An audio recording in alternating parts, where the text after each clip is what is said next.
Here we go. Hello, investor. Welcome to the Assets Attitude channel. This is the multiple opportunities, reinvest earnings. That's more place to develop a wealth mindset, learn how to make money work for you and increase your value. There are three asset classes: cash, equity, fixed income, real estate, commodities. Now, I bet you're surprised that we're going to be discussing the classroom to prison pipeline. In the past, when I've discussed this, people have been combative and wanting to go against the system. They've critiqued the system, saying it's not fair towards certain groups, and that is true. However, despite there being a system, despite everybody knowing about the system, if you've been in a classroom like I have, I went to a black school, whatever school you went to, while you're in class, people aren't thinking about systemic issues. They're not thinking about coming together. You have a bunch of kids in the classroom, various ages, and some want to learn. Some are just trying to get by. Some are bullies. Some are dumb. Some want to cheat. There's a whole plethora of different people, and everybody is forced to be there, and everybody wants to get out of there as soon as possible. Now, there are some overachievers. There are those, but what we're focusing on are the troublemakers. And another one gone, and another one gone, another one bites the dust. Hey. And the reason why we're focusing on the troublemakers is because whether someone lives in a bad neighborhood, grows up in a family that's impoverished, whether someone gets abused by a family member, or they're just not smart, whatever the reason is, a lot of people end up going to jail or they end up going to prison. And I'm not here to argue, should they be there or not? Is the system good or not? We're not here to do that. What we're here to do is to talk about the school to prison pipeline, broad strokes, if you will. And then we're here to talk about publicly traded prisons. What? What the fuck? Yes, publicly traded prisons, they receive funding from the government and investors to keep people in beds and keep them locked away till their sentence is up. That's what their goal is. The more bodies they have, the more money they make. And they are very profitable. They're not going away anytime soon. And I'm going to lay out a couple of reasons why they're going to be more popular than ever, because social media has been introduced to the young people. They're doing TikTok challenges. They have phones that can give them access to the internet. And there's a lot of students who have issues with their phone during class. There's a lot of students that would rather do a TikTok dance or a viral challenge or just be on their phone in class as opposed to learn. Not all, but enough where private prisons are going to always be profitable and they're going to increase in value.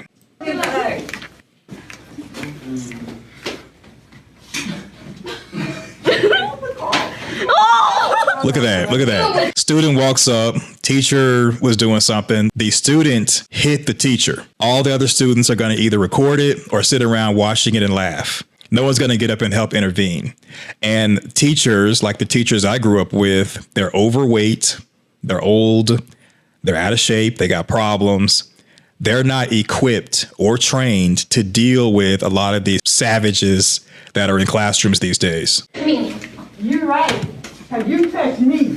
I did not touch you. So I asked you. No. Hey, will you go get another 18 listed for me? No, I'm calling my mama. I don't care. You ain't about to fuck me up, bitch. Wow. Chill. No, wait, stop. Let her get off my seat. Get on my seat, please. I need to go turn now. This teacher's about to get fucked up if she doesn't get the fuck away from me. She's shaking. Wow.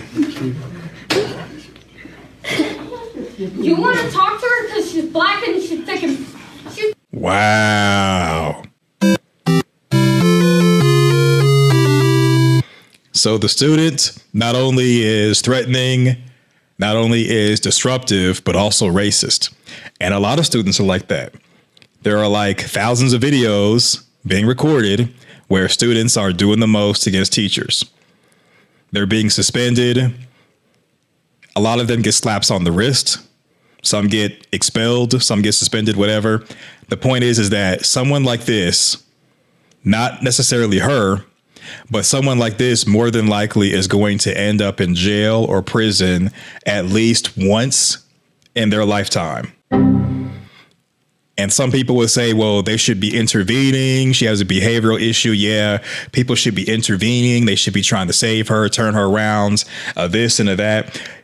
All that may be true, and that would be nice, but we're not here to focus on turning her around. We're not here to focus on whether she's right or wrong, her age and development issues and all that.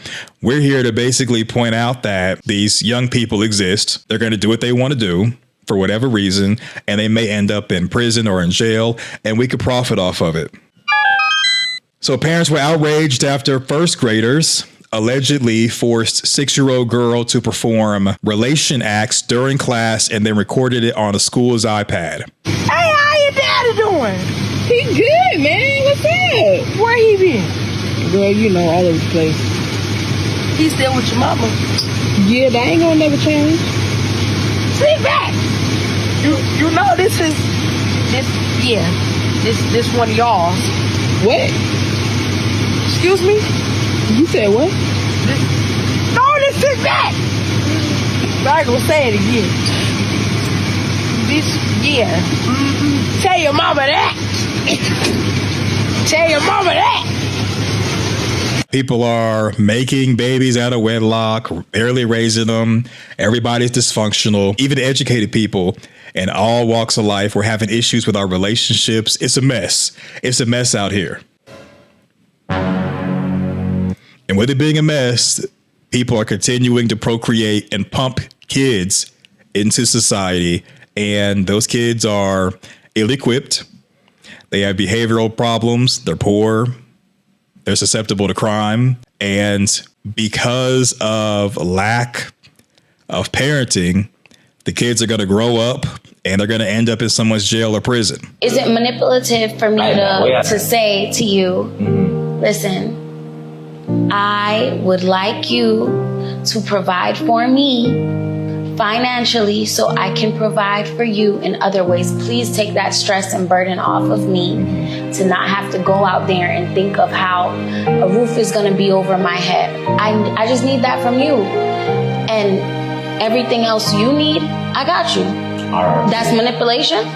So here's the problem. Men are not being raised to be husbands and women are not raised to be wives. We're just created, whether it's an oops baby or on purpose, we're just created, not given gender roles, not given left and right limits, given cell phones and access to the internet, negative things as a part of culture. And then once people become like 30 plus, 40 plus, 50 plus, now all of a sudden they want to be serious.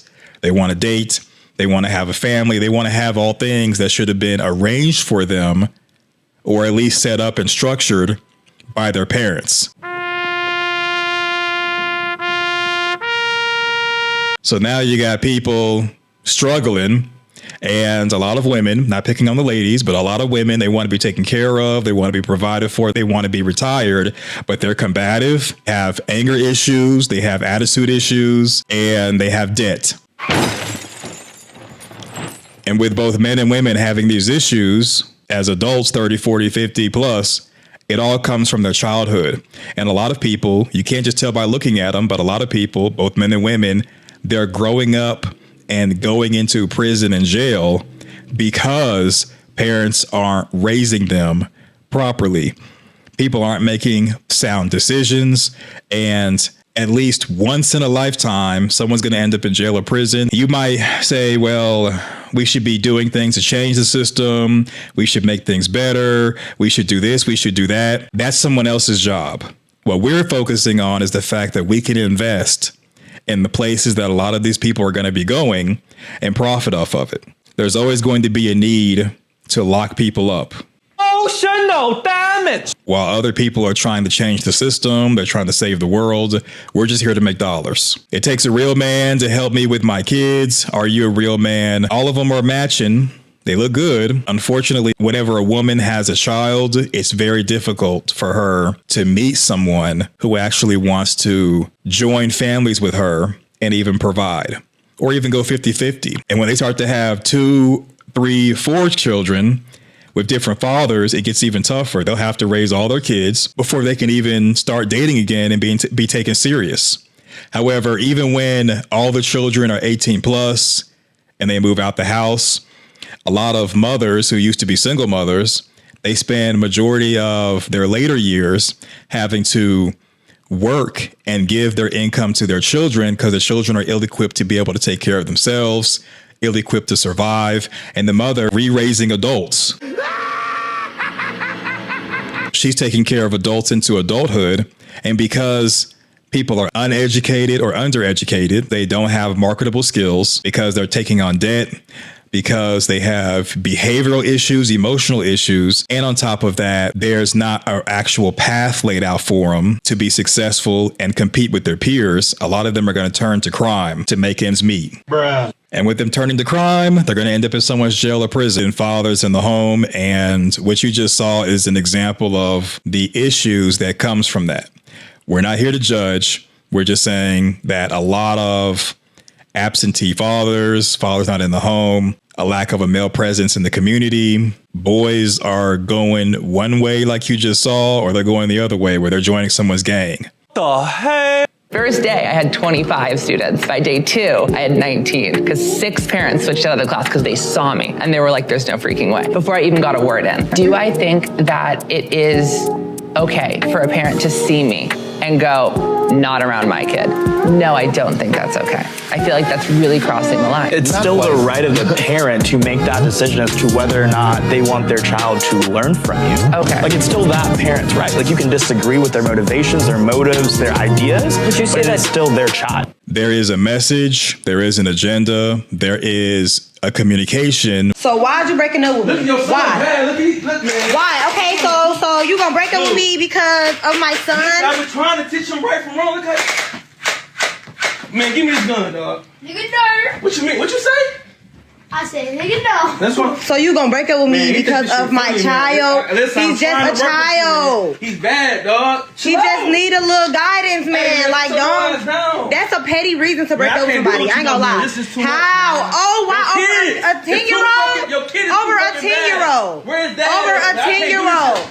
Over a 10. Okay. Dog, he bad. Right. Okay, but that's not no reason to break up with nobody. Listen, I can't do it no more, man. So you gonna figure out that, man. I'm done. So you just gonna throw all these years down the drain? I'm done. A lot of men are not wanting to be stepdads. Kids are bad. The moms are making the excuse, well, he's young, he just needs guidance. I once dated someone who had a 8-year-old and he was bad. He was spoiled. She didn't want me to be a part of disciplining him. She didn't want me to yell at him or say anything negative. She wanted me to go to her and have her do it, which is fine. That's understandable. But when I would go to her and tell her about different things, like he's in my back seat and he's kicking my seats. Wow. She would just be like, he's young, he doesn't know any better. And she would constantly make excuses. Eventually, the 8-year-old, the 9-year-old, the 10-year-old, they grow up, they become 16 or 17, and they become a little menace to society. Guess where they're going to be going? Yeah.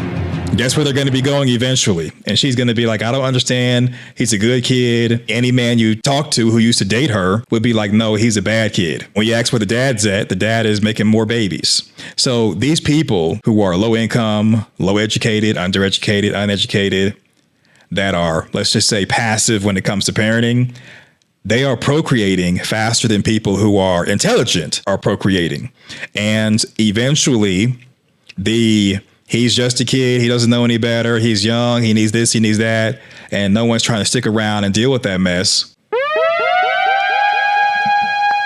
Eventually, they end up in someone's jail or someone's prison. And here we go. So all those examples that I listed out, they all culminate into something like this.